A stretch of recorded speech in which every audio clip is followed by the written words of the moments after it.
Hi everyone. So in the previous video हम लोगों ने देखा था कि जैसे अगर एक रिंग ऑफ चार्ज है, ठीक है, यूनिफॉर्मली चार्ज रिंग है और सपोज इसमें अगर पॉजिटिव चार्ज है, ठीक है, तो ये सेंटर हो गया, ये एक्सिस ऑफ द रिंग हो गया। तो एक्सिस ऑफ द रिंग में हम लोगों ने इलेक्ट्रिक फील्ड का एक्सप्रेशन कैलकुलेट किया था, इस पॉइंट में कैलकुलेट किया था। तो हम लोगों ने देखा था कि अगर रिंग में पॉजिटिव चार्ज है तो electric field is along the axis directed away from the ring and its magnitude is, अगर Q चार्ज है और Q is the total charge of the ring, R उसका रेडियस हो गया, X distance from centre to the point जहां पे electric field calculate कर रहे हैं, ठीक है। तो जो इलेक्ट्रिक फील्ड है उसका जो मैग्नीट्यूड है E is equal to 1/4 pi epsilon naught Q X divide by are square plus x square raise to power 3/2। This is the expression, ठीक है। And electric field is along the axis, ठीक है। तो ये हम लोगों ने लास्ट वीडियो में हम लोगों ने प्रूफ किया था, ठीक है। हम लोगों ने यहाँ पे ये भी देखा था कि अगर हम सेंटर में है, ठीक है, at centre of the ring, at centre of the ring, ये एक्स का वैल्यू कितना हो जाएगा? ये जो पॉइंट है, ये पॉइंट पी पॉइंट अगर है, ये सेंटर ऑफ द रिंग ओ है, तो अगर पी पॉइंट ओ पे आ जाएगा, मतलब point of observation of electric field ring के सेंटर में है, तो एक्स का वैल्यू कितना हो जाएगा?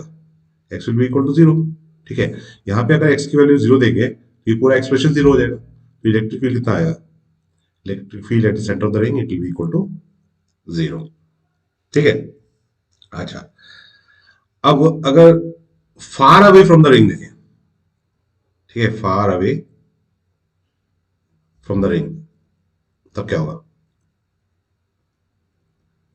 देखिए, कॉमन सेंस हमको ये बोलता है कि अगर एक रिंग है, ठीक है, अब पास से हम लोग देख रहे हैं तो उसको रिंग तो नजर आ रहा है, ठीक है, बट जितना हम लोग दूर जाते जाएंगे, ठीक है, दूर जाएंगे, तो ये जो रिंग है ये तो एक पॉइंट चार्ज जैसा नजर आएगा, ठीक है। अब यहाँ पे ये होता है कि देखते हैं, for far away from the ring, मतलब जो एक्स है वो आर से बहुत बड़ा है, ठीक है। तो एक्स अगर आर से बहुत बड़ा है तो उस केस में क्या हो जाएगा? R square plus x square approximately equal to X square होगा, मतलब ये जो डिनोमिनेटर में जो क्वांटिटी है वो एक्स स्क्वायर हो जाएगा, ठीक है। तो इसका मतलब देखिए, डिनोमिनेटर हमारे पास क्या है? R square plus x square raise to power 3/2, ठीक है। तो ये क्या हो जाएगा denominator? R square plus x square, तो एक्स स्क्वायर हो गया, तो एक्स स्क्वायर टू पावर 3/2, तो ये टू कैंसिल हो गया, तो ये कितना आ जाएगा? एक्स क्यूब, मतलब जो डिनोमिनेटर है वो एक्स क्यूब हो जाएगा, ठीक है। तो ये जो एक्सप्रेशन है, ये वाला एक्सप्रेशन, इलेक्ट्रिक फील्ड एक्सप्रेशन, वो कितना आ जाएगा? E is equal to 1/4 pi epsilon naught Q X divide by X cube, तो ये एक्स क्यूब का एक्स स्क्वायर हो जाएगा ये, ठीक है। तो E इक्वल टू कितना हो जाएगा? 1/4 pi epsilon naught Q by x square. X क्या है? Distance from the ring. Q क्या है? Charge on the ring. ये पॉइंट चार्ज का एक्सप्रेशन है कि नहीं है? ये तो पॉइंट चार्ज का एक्सप्रेशन है, पॉइंट चार्ज। तो इसका मतलब जो रिंग है वो कैसे बिहेव कर रहा है? वो पॉइंट चार्ज जैसा बिहेव कर रहा है, होना भी चाहिए, ठीक है। रिंग, अगर ये रिंग है, इस रिंग को दूर से देखेंगे तो पॉइंट चार्ज से नजर आएगा, ठीक है। अच्छा, अब देखिए यहाँ पे हमारा एक अच्छा ऑब्जर्वेशन हो गया। अच्छा ऑब्जर्वेशन ये हो गया कि जो इलेक्ट्रिक फील्ड है वो सेंटर में जीरो है, ठीक है, सेंटर पे जीरो है, और फार अवे फ्रॉम द रिंग वो एक्सप्रेशन हमारा कितना आ रहा है? वो एक्सप्रेशन ये आ रहा है, ठीक है। तो अगर आप इंफिनिटी में है, एट इंफिनिटी, एट इंफिनिटी, ठीक है, तो उस केस में मतलब एक्स इक्वल टू इंफिनिटी हो गया। तो एक्स इक्वल टू अगर यहाँ पे इंफिनिटी होगा तो इलेक्ट्रिक फील्ड क्या हो जाएगा? इलेक्ट्रिक फील्ड जीरो होगा, इलेक्ट्रिक फील्ड जीरो होगा, ठीक है। तो ये एक अच्छा ऑब्जर्वेशन है क्या? अच्छा, अच्छा ऑब्जर्वेशन क्यों बोल रहा हूं? देखिए, ये जो हम लोगों ने चार्ज रिंग लिया था, ठीक है, चार्ज रिंग जो लिया है, चार्ज रिंग के सेंटर में अगर हम लोग देख रहे हैं, ठीक है, ये चार्ज रिंग का जो सेंटर है, this is X equal to zero. और सपोज कर लीजिए कि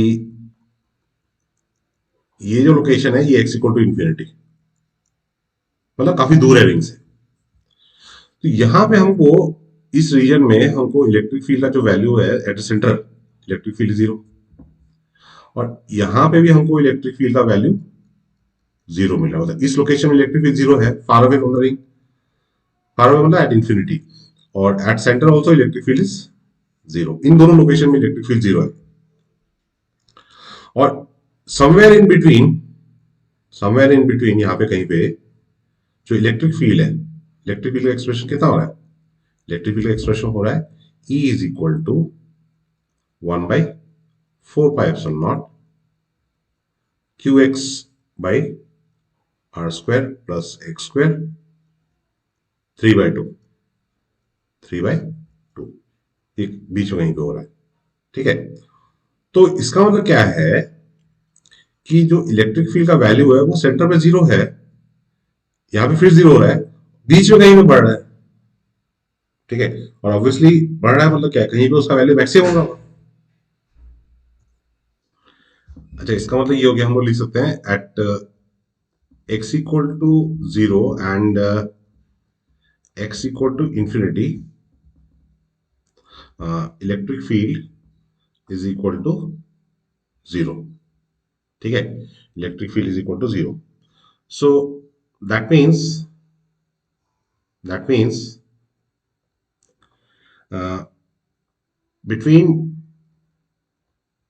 between x equal to 0 and x equal to infinity, uh, the electric field, the electric field acquires a maximum value, maximum value, ठीक है। तो ये मैक्सिमम वैल्यू अगर acquire कर रहा है तो ये कहाँ पे एक्वायर कर रहा है, और इलेक्ट्रिक फील्ड का मैक्सिमम वैल्यू कितना है, ठीक है। वो निकालने के लिए क्या करेंगे, अब देखिए जो इलेक्ट्रिक फील्ड है, इलेक्ट्रिक फील्ड का एक्सप्रेशन क्या है हमारे पास, we know that, we know that E is equal to 1/4πε0 qx by r square plus x square raise to power 3/2, ठीक है। तो यहां पे हमारा ऑब्जर्वेशन क्या है, जो इलेक्ट्रिक फील्ड है E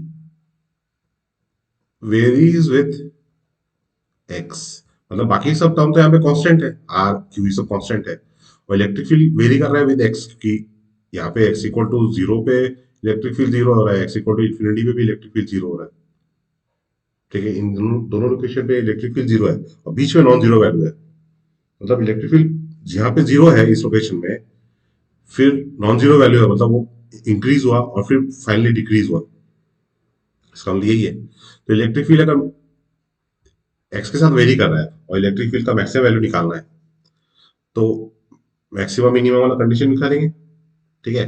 मैक्सिमम में स्लोप कितना होता है, जीरो होता है, ठीक है। So at E is equal to E max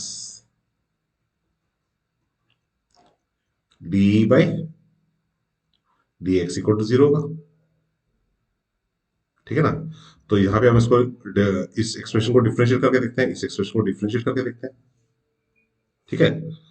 तो D by D X is equal to, जो कांस्टेंट टर्म है उन सबको बाहर निकाल लेते हैं, ठीक है। तो क्यू कांस्टेंट है, 4πε0 कांस्टेंट है, इसको बाहर निकाल लिया, तो ये तो न्यूमरेटर बाय डिनोमिनेटर का फॉर्म हो गया ना, यू बाई वी फॉर्म। तो कैसे करेंगे, R square plus x square 3/2, फिर D by D X of X minus X D by D X of R square plus x square 3/2, ठीक है, divide by denominator square. So denominator square करेंगे तो ये remove कर सकते हैं, R square plus x square 3/2 इसका square, तो ये 2 और ये 2 कैंसिल हो जाएगा, ठीक है। और ये क्वांटिटी क्या होगा, D by D X is equal to 0, ठीक है। तो अब ये वाला क्वांटिटी हम लोग रिमूव कर सकते हैं, इसको हम लोग इधर ले गए तो ये भी गायब हो गया, तो ये क्वांटिटी बचा, तो D by D X is equal to क्या आ जाएगा, डी बाई डी एक्स, मतलब ये जो टर्म है क्या बचेगा, ये तो X D by D X of X one one हो गया, so for D by D x equal to 0 हो गया, तो ये हो गया आपका R square plus x square 3/2, ठीक है, डी बाई डी एक्स 1 हो गया, माइनस ये वाला टर्म उधर चला गया तो इक्वल टू ये x हो गया, ठीक है। ये इस टर्म को डिफरेंशिएट करेंगे तो क्या आ जाएगा, 3/2 R square plus x square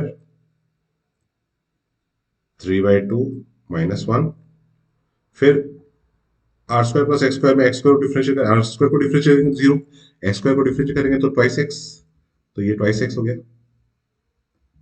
ठीक है।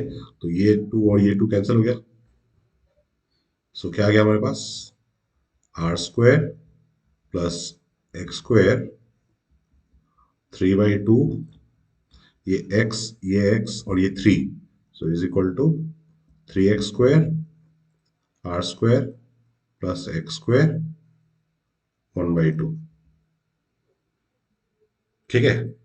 सो 1/2 यहाँ पे 3/2 है, तो ये तो 3/2 रिमूव कर सकते हैं, तो R square plus x square equal to 3x square हो गया, ठीक है। सो इसको अगर फर्दर सिंप्लीफाई करते हैं तो हमारे पास कितना आता है,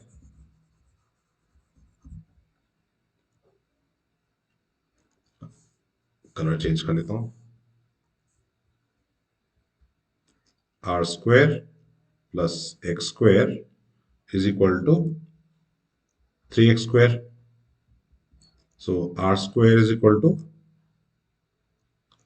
2x square, so x equal to कितना आ जाएगा, प्लस माइनस आर बाई √2। तो मतलब इस लोकेशन में इलेक्ट्रिक फील्ड का वैल्यू मैक्सिमम होगा, ठीक है, इस लोकेशन में इलेक्ट्रिक फील्ड का वैल्यू मैक्सिमम होगा, और वो मैक्सिमम वैल्यू कितना होगा, उसको कैसे निकालेंगे, ये x equal to R by √2 हमको सब्स्टिट्यूट करना पड़ेगा, जो हमारा पहले इलेक्ट्रिक फील्ड का एक्सप्रेशन आया था, है कि नहीं। तो ये वैल्यू हम लोग, ये जो वैल्यू है इस इक्वेशन में अगर हम लोग सब्स्टिट्यूट करते हैं तो इलेक्ट्रिक फील्ड का मैक्सिमम वैल्यू आएगा, ठीक है। सो ई मैक्स कितना आएगा, E max is equal to 1/4πε0 q, x यहाँ पे हो गया r by √2 divide by are square plus are by √2 square raise to power 3/2, ठीक है। सो इसको अगर सिंप्लीफाई करेंगे तो हमारे पास आता है E max is equal to 2/3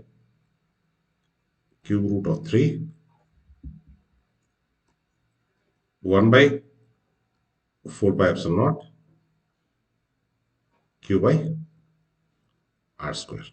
तो ये हो गया आपका इलेक्ट्रिक फील्ड का maximum value of the electric field, ठीक है। This is the expression for maximum value of the electric field, और इलेक्ट्रिक फील्ड मैक्सिमम किस लोकेशन में, x equal to plus minus are by √2। अब ये प्लस माइनस का चक्कर क्या है, ठीक है, ये प्लस माइनस का चक्कर क्या है, देखिए ये एक रिंग है,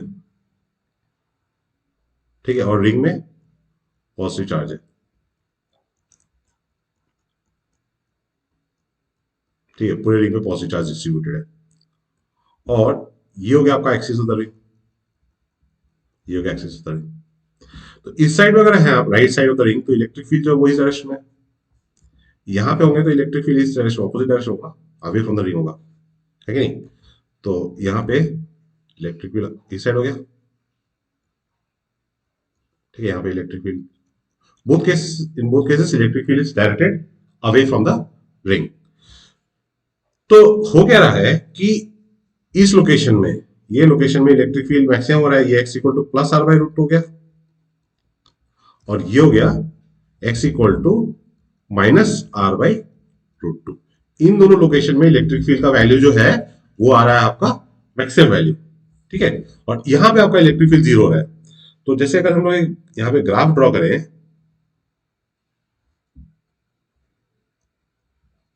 ठीक है, तो ये आपका x है, x का वैल्यू ये है आपका इलेक्ट्रिक फील्ड का वैल्यू।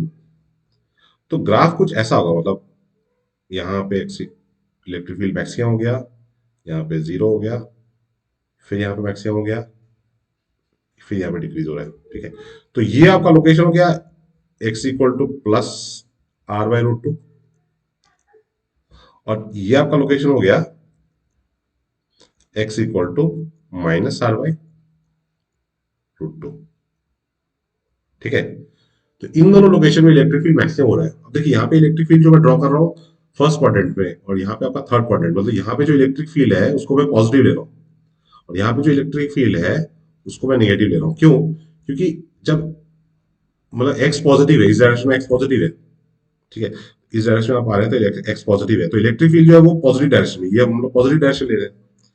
यहाँ पे एक्स नेगेटिव है, तो इलेक्ट्रिक फील्ड तो उल्टे डायरेक्शन में आ रहा है ना, तो इलेक्ट्रिक फील्ड का डायरेक्शन, ये डायरेक्शन उल्टा हो गया, मतलब उसको हम नेगेटिव ले रहे हैं, ठीक है? इसलिए ये थर्ड क्वाड्रेंट में आ रहा है। तो ये होगा आपका शेप ऑफ द ग्राफ, ठीक है? So this is how electric field very along the axis of the ring, along the axis of the ring, ठीक है? तो ये एक और एक एडिशनल कॉन्सेप्ट हो गया based on electric field due to ring of charge. ये बोर्ड एग्जाम में तो नहीं चाहिए, बट एंट्रेंस लेवल के क्वेश्चंस में पूछा जाता है, ठीक है?